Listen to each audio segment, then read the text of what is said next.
Hello and welcome to the second installment of the World Diary. I actually thought it'd be several months before I created an update, but I've since found myself shuffling things here and there and even created some new stuff, so here we are. I assume you have watched the first episode, but if you haven't, I'm in the process of recording myself as I populate my world with my own builds and sims. All episodes, beginning with this one, will only focus on the new additions and changes to the world, as opposed to going over everything because that's sort of what the original first episode was for. As always, I will link my world page in the description of this video so you can view the maps and even download stuff if you'd like to. The majority of the changes I will go over in this episode concern Willow Creek and Winterberg, since Winterberg is the new town that's been added in the latest expansion pack. I will jump into Willow Creek. And if you've seen the first episode, you should notice that this neighborhood here looks quite different. And it is because I've either completely removed stuff that was here or moved it to Winterberg. So I had all built here and I had 3 finished ones and 2 work in progress. I've moved these 4 to Winterberg, and I've completely removed this little house here, which I mentioned in the previous episode. I didn't feel it really suited the world anywhere, so yeah, it's completely gone.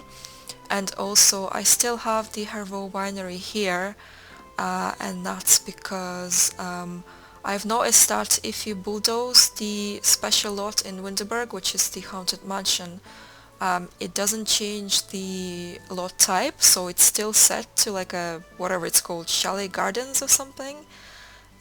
So I'm not sure if I'll be able to have my winery there because I tried and I can't change the lot type.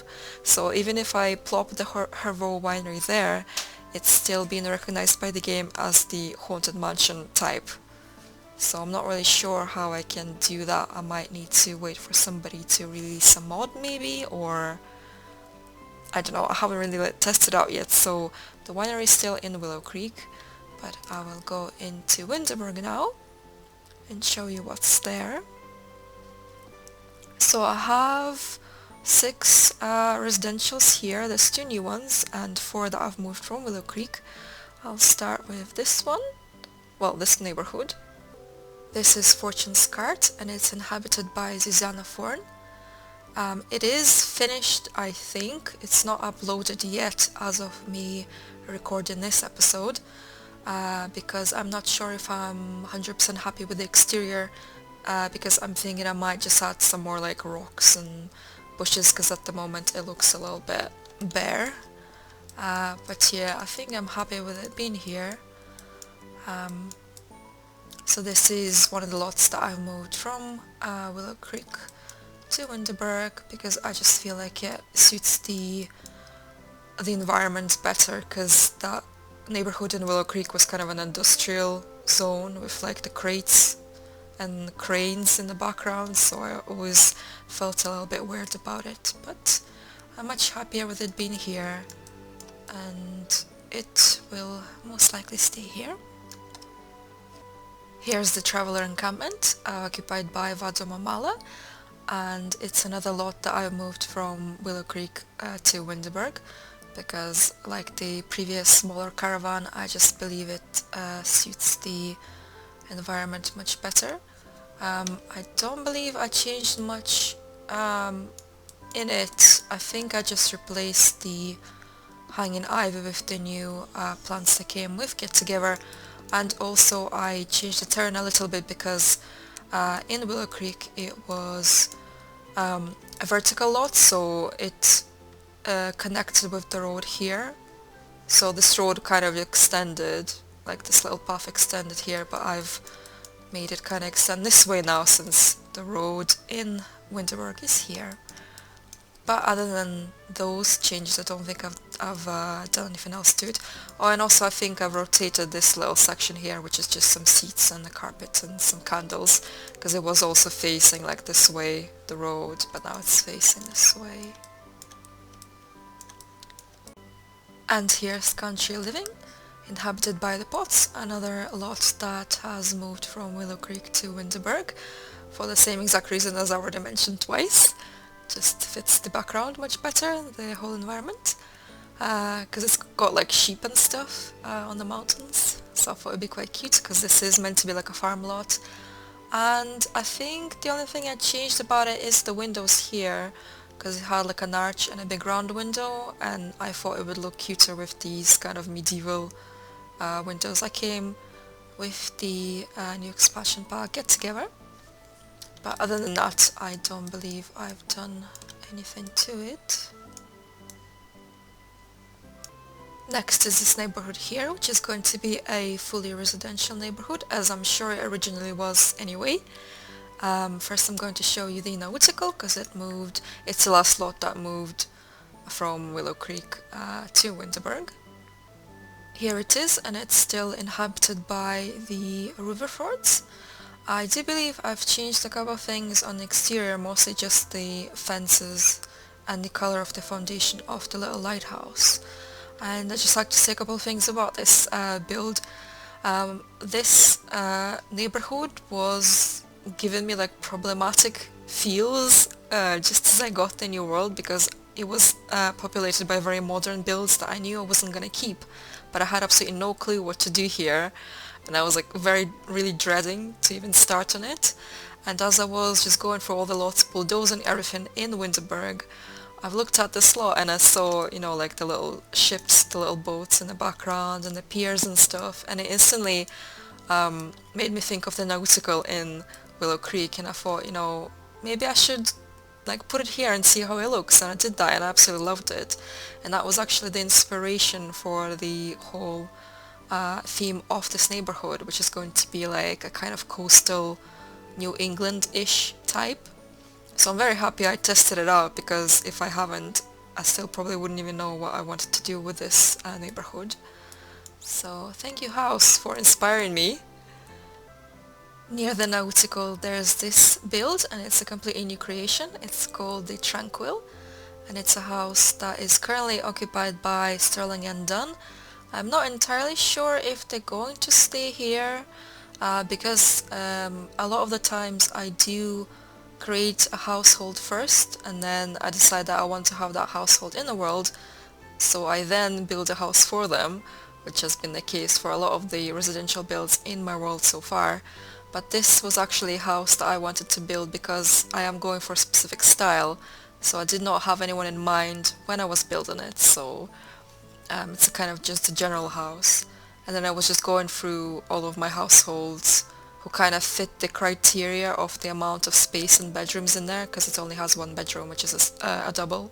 So I thought I could only really move in like a single sim or a couple, because, you know, it would be weird if you're like a parent with a child and you're sharing one bed. So I've settled on Sterling and Dunn, but it might change in the future. But right now they're living there. The last thing in the Winterberg is this build here, which is also a new creation, and it's called the Lighthouse, and it's occupied by Forrest Fisher, who is a new sim of mine. Well, he's not entirely new, but I did share him today. It's a little bit hard to show it because it is a very thin, tall build, so if I try to get close, the camera starts going mad and jumping all over the place. But it is a lighthouse build, because I thought it would suit the type of theme I was going for with this neighborhood, which is that kind of coastal, nautical New England style. I have left these two lots as they were right now, so I still have the Island Bluffs and the Ruin lot, because I haven't really had any ideas for them and they're not really a priority, so I just left them there. And I'll just go over a couple work in progress lots I have in this neighborhood here in Winterberg. So this is the Old Town neighborhood, and I believe what I have going on here at the moment is a kind of, well, I'm trying to build like a beer garden type build, which hasn't really gone far yet, as I'm sure you can see.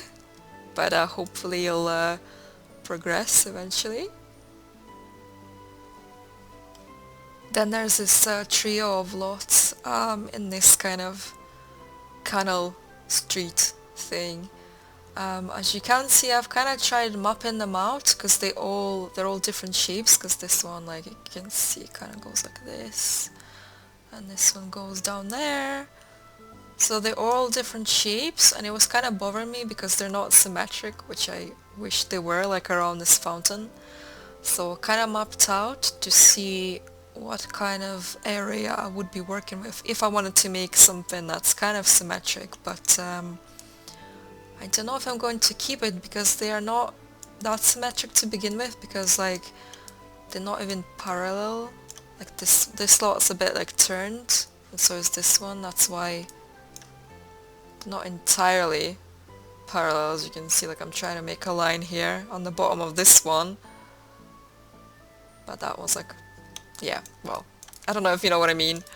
But yeah, and plus it creates like the zone much smaller than the lot, so I don't know what's gonna happen with these three, but I am thinking of having some kind of community lots on each, so they would have to like work in a nice synergy together. But nothing concrete here.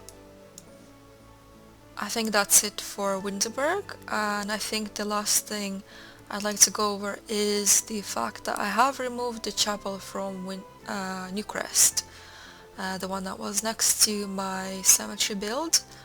And as I've mentioned in the first episode, if you've seen it, the reason why I've removed the chapel is because I'm only really playing one household who are not intending to get married ever, I don't think, so there really is no point for me to have a chapel in my world.